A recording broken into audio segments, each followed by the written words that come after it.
Pygmalion by George Bernard Shaw. Act 3. It is Mrs. Higgins' at-home day. Nobody has yet arrived. Her drawing-room in a flat on Chelsea Embankment has 3 windows looking on the river, and the ceiling is not so lofty as it would be in an older house of the same pretension. The windows are open, giving access to a balcony with flowers in pots. If you stand with your face to the windows, you have the fireplace on your left and the door in the right-hand wall close to the corner nearest the window. Mrs. Higgins was brought up on Morris and Burne-Jones, and her room, which is very unlike her son's room in Wimpole Street, is not crowded with furniture and little tables and knickknacks. In the middle of the room there is a big ottoman, and this, with the carpet, the Morris wallpapers, and the Morris chintz window curtains and brocade covers of the ottoman and its cushions, supply all the ornament, and are much too handsome to be hidden by odds and ends of useless things. A few good oil paintings, from the exhibitions in the Grosvenor Gallery 30 years ago, the Burne-Jones, not the Whistler side of them, are on the walls. The only landscape is a Cecil Lawson on the scale of a Rubens. There is a portrait of Mrs. Higgins, as she was when she defied fashion in her youth, in one of the beautiful Rossettian costumes which, when caricatured by people who did not understand, led to the absurdities of popular aestheticism in the 1870s. In the corner diagonally opposite the door, Mrs. Higgins, now over 60 and long past taking the trouble to dress out of the fashion, sits writing at an elegantly simple writing table with a bell button within reach of her hand. There is a Chippendale chair further back in the room between her and the window nearest her side. At the other side of the room, further forward, is an Elizabethan chair roughly carved in the taste of Inigo Jones. On the same side, a piano in a decorated case. The corner between the fireplace and the window is occupied by a divan cushioned in Morris chintz. It is between 4 and 5 in the afternoon. The door is opened violently, and Higgins enters with his hat on. Mrs. Higgins is dismayed and speaks. "Henry, what are you doing here today? It is my at-home day. You promised not to come." As he bends to kiss her, she takes his hat off and presents it to him. "Oh, bother." He throws the hat down on the table. "Go home at once." Higgins kisses his mother. "I know, Mother. I came on purpose." "But you mustn't. I'm serious, Henry. You offend all my friends. They stop coming whenever they meet you." "Nonsense. I know I have no small talk, but people don't mind." He sits on the settee. "Oh, don't they? Small talk indeed. What about your large talk? Really, dear, you mustn't stay." "I must. I've a job for you, a phonetic job." "No use, dear. I'm sorry, but I can't get round your vowels, and though I like to get pretty postcards in your patent shorthand, I always have to read the copies in ordinary writing you so thoughtfully send me." "Well, this isn't a phonetic job." "You said it was." "Not your part of it. I've picked up a girl." "Does that mean that some girl has picked you up?" "Not at all. I don't mean a love affair." "What a pity." "Why?" "Well, you never fall in love with anyone under 45. When will you discover that there are some rather nice-looking young women about?" "Oh, I can't be bothered with young women. My idea of a lovable woman is something as like you as possible. I shall never get into the way of seriously liking young women. Some habits lie too deep to be changed." Higgins rises abruptly and walks about, jingling his money and his keys in his trouser pockets. "Besides, they're all idiots." "Do you know what you would do if you really loved me, Henry?" "Oh, bother. What? Marry, I suppose?" "No. Stop fidgeting and take your hands out of your pockets." With a gesture of despair, he obeys and sits down again. "That's a good boy. Now, tell me about the girl." "She's coming to see you." "I don't remember asking her." "You didn't. I asked her. If you'd known her, you wouldn't have asked her." "Indeed. Why?" "Well, it's like this. She's a common flower girl. I picked her off the curbstone." "And invited her to my at-home?" Higgins rises and comes to her to coax her. "Oh, that'll be all right. I've taught her to speak properly, and she has strict orders as to her behavior. She's to keep to 2 subjects, the weather and everybody's health. Fine day and how do you do, you know, and not to let herself go on things in general. That will be safe." "Safe? To talk about our health? About our insides? Perhaps about our outsides. How could you be so silly, Henry? Higgins is impatient. Well, she must talk about something. He controls himself and sits down again. Oh, she'll be all right. Don't you fuss. Pickering is in it with me. I've a sort of bet on that I'll pass her off as a duchess in 6 months. I started on her some months ago, and she's getting on like a house on fire. I shall win my bet. She has a quick ear, and she's been easier to teach than my middle-class pupils because she's had to learn a complete new language. She talks English almost as you talk French. That's satisfactory at all events. Well, it is and it isn't. What does that mean? Well, you see, I've got her pronunciation all right, but you have to consider not only how a girl pronounces, but what she pronounces, and that's where... At this point they are interrupted by the parlour-maid announcing guests. The parlour-maid speaks. Mrs. and Miss Eynsford Hill. The parlour-maid withdraws. Oh, Lord. Higgins rises, snatches his hat from the table, and makes for the door, but before he reaches it, his mother introduces him. Mrs. and Miss Eynsford Hill are the mother and daughter who sheltered from the rain in Covent Garden. The mother is well-bred, quiet, and has the habitual anxiety of straitened means. The daughter has acquired a gay air of being very much at home in society, the bravado of genteel poverty. Mrs. Eynsford Hill speaks to Mrs. Higgins. How do you do? They shake hands. Oh, how do you do? She shakes. Mrs. Higgins does an introduction. My son, Henry. Your celebrated son. I have so longed to meet you, Professor Higgins. Higgins, glumly and making no movement in her direction, responds. Delighted. Miss Eynsford Hill speaks, going to him with confident familiarity. How do you do? Higgins stares at her. I've seen you before somewhere. I haven't the ghost of a notion where, but I've heard your voice. He speaks drearily. It doesn't matter. You'd better sit down. I'm sorry to say that my celebrated son has no manners. You mustn't mind him. Miss Eynsford Hill replies gaily. I don't. She sits in the Elizabethan chair. Mrs. Eynsford Hill is a bit bewildered and speaks. Oh, not at all. She sits on the ottoman between her daughter and Mrs. Higgins, who has turned her chair away from the writing table. Oh, have I been rude? I didn't mean to be. Henry goes to the central window, through which, with his back to the company, he contemplates the river and the flowers in Battersea Park on the opposite bank as if they were a frozen dessert. The parlour-maid returns, ushering in Pickering. Colonel Pickering. The parlour-maid withdraws. How do you do, Mrs. Higgins? So glad you've come. Do you know Mrs. Eynsford Hill? Miss Eynsford Hill? There is an exchange of bows. The colonel brings the Chippendale chair a little forward between Mrs. Hill and Mrs. Higgins and sits down. Has Henry told you what we've come for? Higgins speaks over his shoulder. We were interrupted, damn it. Oh, Henry, really? Mrs. Eynsford Hill half rises. Are we in the way? Mrs. Higgins rises and makes her sit down again. No, you couldn't have come more fortunately. We want you to meet a friend of ours. Higgins turns hopefully and speaks.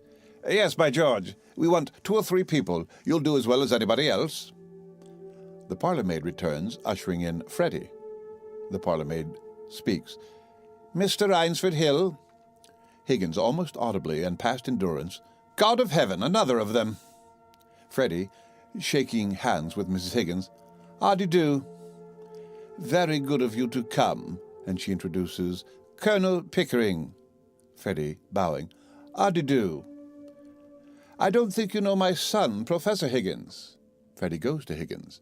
How-de-do? Higgins, looking at him much as if he were a pickpocket. I'll take my oath I've met you before somewhere. Where was it? Oh, I don't think so. Higgins speaks resignedly. It don't matter, anyhow. Sit down. He shakes Freddie's hand and almost slings him on the ottoman with his face to the windows, then comes round to the other side of it. Well, here we are, anyhow. He sits down on the ottoman next to Mrs. Eynsford Hill on her left. And now, what the devil are we going to talk about until Eliza comes? Henry, you are the life and soul of the Royal Society's soirees, but really, you're rather trying on more commonplace occasions. Am I? Very sorry. I suppose I am, you know. Ha, ha, ha. Mrs. Eynsford Hill, who considers Higgins quite eligible matrimonially, speaks. "I sympathize. I haven't any small talk. If people would only be frank and say what they really think." Higgins relapses into gloom. "Lord forbid." Mrs. Eynsford Hill, taking up on her daughter's cue. "But why?" "Oh, what they think they ought to think is bad enough, Lord knows, but what they really think would break up the whole show. Do you suppose it would be really agreeable if I were to come out now with what I really think?" "Is it so very cynical?" "Cynical? Huh. Who the dickens said it was cynical? I mean it wouldn't be decent." "Oh, I'm sure you don't mean that, Mr. Higgins. You see, we're all savages, more or less. We're supposed to be civilized and cultured, to know all about poetry and philosophy and art and science and so on. But how many of us know even the meanings of these names?" Speaking to Miss Hill. "What do you know of poetry?" Speaking to Mrs. Hill. "What do you know of science?" And indicating Freddie. "What does he know of art or science or anything else? What the devil do you imagine I know of philosophy?" "Or of manners, Henry?" The parlour-maid opens the door and announces, "Miss Doolittle." The parlour-maid withdraws. Higgins rises hastily, and running to Mrs. Higgins, "Here she is, Mother." He stands on tiptoe and makes signs over his mother's head to Eliza to indicate to her which lady is her hostess. Eliza, who is exquisitely dressed, produces an impression of such remarkable distinction and beauty as she enters that they all rise quite flustered. Guided by Higgins' signals, she comes to Mrs. Higgins with studied grace. Liza speaks with pedantic correctness of pronunciation and great beauty of tone. "How do you do, Mrs. Higgins?" She gasps slightly in making sure of the H in Higgins, but is quite successful. "Mr. Higgins told me I might come." "Quite right. I'm very glad indeed to see you." "How do you do, Miss Doolittle?" She shakes hands with him. "Colonel Pickering, is it not?" "I feel sure we have met before, Miss Doolittle. I remember your eyes. How do you do?" Eliza sits down on the ottoman gracefully in the place just left vacant by Higgins.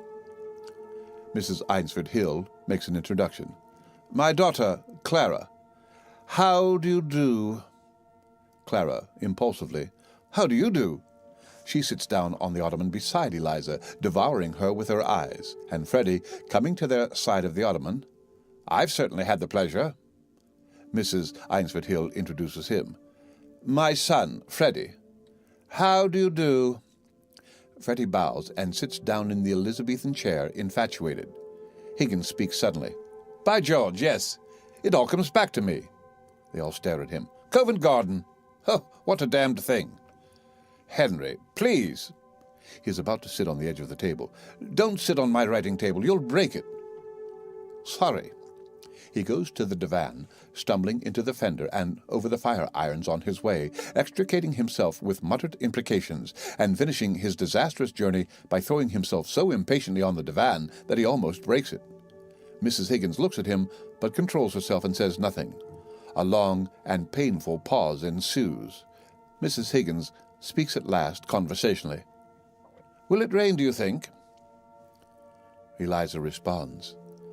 "The shallow depression in the west of these islands is likely to move slowly in an easterly direction. There are no indications of any great change in the barometrical situation." "Ha ha!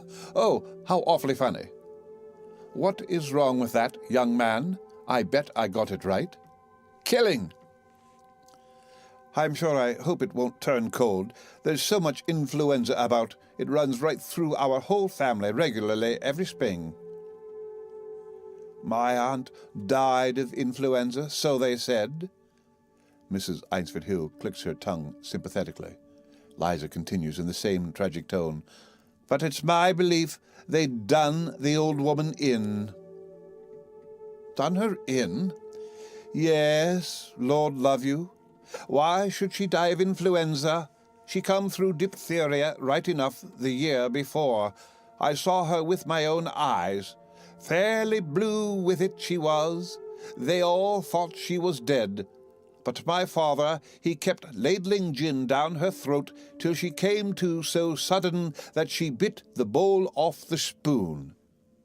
"Dear me." Liza piles up the indictment. What call would a woman with that strength in her have to die of influenza? What become of her new straw hat that should have come to me? Somebody pinched it, and what I say is, them as pinched it done her in. Ooh, what does doing her in mean? Higgins speaks hastily. Oh, that's the new small talk. To do a person in means to kill them. Mrs. Eynsford Hill looks to Eliza, horrified. You surely don't mean that your aunt was killed? Do I not? Them she lived with would have killed her for a hat pin, let alone a hat. But it can't have been right for your father to pour spirits down her throat like that. It might have killed her. Not her. Gin was mother's milk to her. Besides, he'd poured so much down his own throat that he knew the good of it. Do you mean to say that he drank? Drank? My word, something chronic. Oh, how dreadful for you. Not a bit. It never did him no harm, what I could see. But then he did not keep it up regular. She speaks cheerfully. On the burst, as you might say, from time to time, and always more agreeable when he had a drop in. When he was out of work, my mother used to give him fourpence and tell him to go out and not come back until he'd drunk himself cheerful and loving-like. There's lots of women has to make their husbands drunk to make them fit to live with. Now, Liza is quite at her ease. You see, it's like this. If a man has a bit of a conscience, it always takes him when he's sober, and then it makes him low-spirited. A drop of booze just takes that off and makes him happy. She turns to Freddie, who is in convulsions of suppressed laughter. Here, what are you sniggering at? The new small talk. You do it so awfully well. If I was doing it proper, what was you laughing at? She turns to Higgins. Have I said anything I oughtn't? Mrs. Higgins interposes. Not at all, Miss Doolittle. Well, that's a mercy anyhow. What I always say is... At this point, Higgins rises and looks at his watch. Liza, looking round at him, taking the hint and rising. Well, I must go. They all rise. Freddie goes to the door. So pleased to have met you. Goodbye. She shakes hands with Mrs. Higgins. Goodbye. Goodbye, Colonel Pickering. Goodbye, Miss Doolittle. They shake hands. Liza nods to all the others. Goodbye, all. Freddie opens the door for her and speaks. Are you walking across the park, Miss Doolittle? If so, walk. Not bloody likely. I am going in a taxi. Pickering gasps and sits down. Freddie goes out on the balcony to catch another glimpse of Eliza. Mrs. Eynsford Hill, suffering from shock, responds. Well, I really can't get used to the new ways. Clara, throwing herself discontentedly into the Elizabethan chair. Oh, it's all right, Mama. Quite right. People will think we never go anywhere or see anybody if you are so old-fashioned. I dare say I am very old-fashioned, but I do hope you won't begin using that expression, Clara. I have got accustomed to hear you talking about men as rotters, and calling everything filthy and beastly, though I do think it horrible and unladylike. But this last is really too much. Don't you think so, Colonel Pickering? Oh, don't ask me. I've been away in India for several years, and manners have changed so much that I sometimes don't know whether I'm at a respectable dinner table or in a ship's forecastle. It's all a matter of habit. There's no right or wrong in it. Nobody means anything by it, and it's so quaint and gives such a smart emphasis to things that are not in themselves very witty. I find the new small talk delightful and quite innocent. Mrs. Eynsford Hill rises. Well, after that, I think it's time for us to go. Pickering and Higgins also rise. Clara rises. Oh, yes, we have 3 at-homes to go to still. Goodbye, Mrs. Higgins. Goodbye, Colonel Pickering. Goodbye, Professor Higgins. Higgins, coming grimly at her from the divan and accompanying her to the door. Goodbye. Be sure you try on that small talk at the 3 at-homes. Don't be nervous about it. Pitch it in strong. I will. Goodbye. Such nonsense, all this early Victorian prudery. Higgins tempts her. Such damned nonsense. Such bloody nonsense. Clara. Ho! Clara goes out radiant and conscious of being thoroughly up-to-date and is heard descending the stairs in a stream of silvery laughter.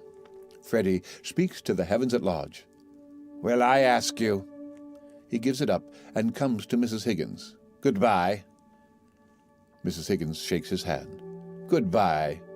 Would you like to meet Miss Doolittle again? Oh, yes, I should, most awfully. Well, you know my days. Yes, thanks awfully. Goodbye. Freddie exits. Goodbye, Mr. Higgins. Higgins responds, Goodbye, goodbye. Mrs. Einsford Hill turns to Pickering. It's no use. I shall never be able to bring myself to use that word. Don't. It's not compulsory, you know. You'll get on quite well without it. Only Clara is so down on me if I am not positively reeking with the latest slang. Goodbye.